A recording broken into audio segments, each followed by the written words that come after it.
Alam mo ba na ang jet fuel na ginagamit sa mga dambuhalang eroplano ay isa palang mas pinadalisay na anyo ng kerosene?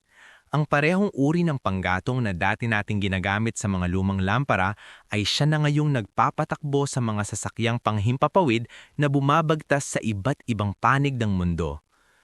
Ang jet fuel, gaya ng Jet A o Jet A-1, ay isang espesyal na uri ng kerosene na dumaan sa matinding proseso upang manatiling matatag kahit sa pinaka-ekstremong kondisyon. Sa taas na 35,000 talampakan, ang temperatura ay maaaring bumaba ng husto, kaya naman ang fuel na ito ay idinisenyo upang hindi lumapot o mamuo.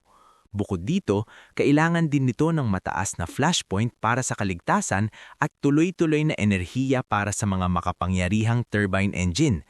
Kung gasolina ang gagamitin, masyado itong mabilis mag-evaporate, ngunit ang kerosene ay nasusunog ng maayos at kontrolado. Ang pagiging maaasahan nito ang eksaktong kailangan ng bawat sasakyang panghimpapawid sa ligtas at mabilis na paglalakbay sa buong mundo.